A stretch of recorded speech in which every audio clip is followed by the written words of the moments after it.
Or a thumbs up. Or something. Hey, Marian Patterson with Rich Patterson and Winding Pathways. Kelsey Spotts from Hoover's Hatchery is behind the camera, as usual. And we are here today at Iowa State University on a beautiful winter day with Dr. Dawn Koltes at the poultry farm. And she's going to talk a little bit about her background with animal science, some of the careers out there, and things that they do here at the poultry farm.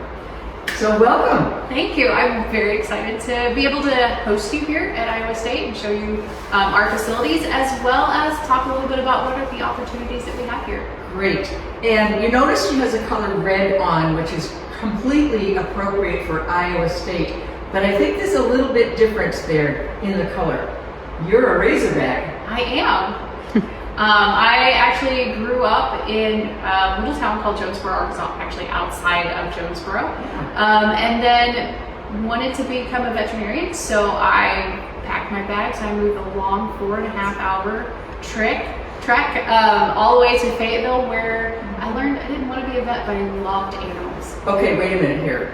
She wants to be a vet, doesn't want to be a vet, but she likes animals. So then what do you do? Oh, let me tell you, there's a lot of things, and I did not know this as a student. Because my only interactions with animals and somebody who had a job in that field was either you raised them or you were a veterinarian. Since that, my eyes have been completely open, and there's so many careers.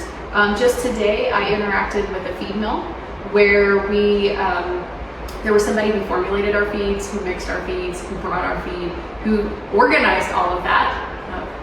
Person as a saint, I have to say. And then later on this afternoon, we're going to be placing poults, so we're interacting with truck drivers, hatcheries, genetic companies and lines, and then we have to take care of our birds as well. So we have different opportunities for people to provide products that are there to help our birds, whether it's go over a disease incident or to just help them improve their life and well-being. And then we have people that check on all of that too. Cool.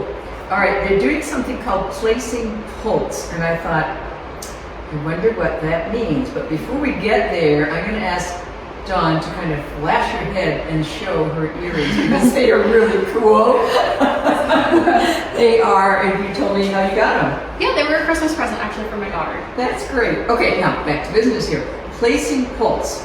I don't know what placing poults means. I don't even know what a poult is. I know what a poltergeist is, but I think it's different. A little bit different. Okay.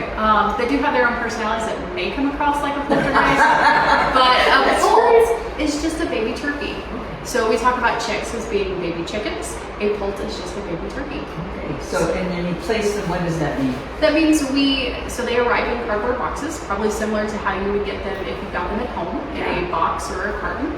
And we take them out and we place them in their new home. So it's just a homing mechanism. We just call it placement. Good.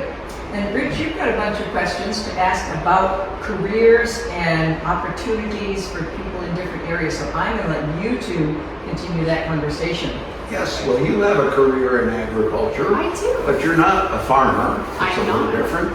Kelsey was running the camera, has a career in agriculture, marketing chicks for Hoovers. Let's just assume that we're thinking of a young person, a high school student, perhaps in Connecticut, maybe even in downtown Chicago, who likes animals, is thinking about a career, just thinking about it in agriculture. Are there opportunities out there? Oh, absolutely. I listed a few of the careers in kind of the main categories, but there are a number of opportunities. One of the big things is we know that as our farmers retire, we are going to need new farmers to come in, but there's also support mechanisms for those farmers that are needed as well.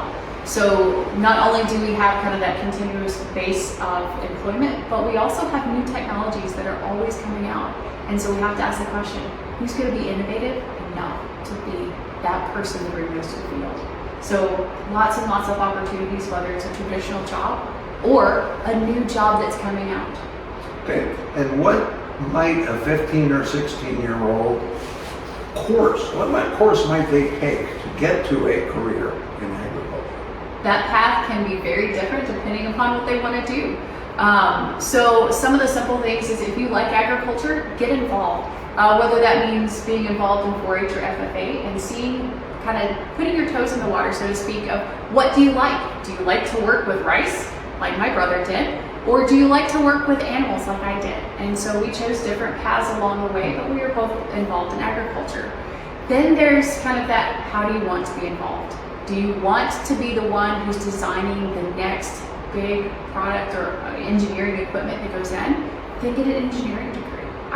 This barn would not exist without engineers, right? And so we have to have people who think about livestock, but also how do we make them more comfortable? How do we make this easier for the farmer or the producer that's working with those animals?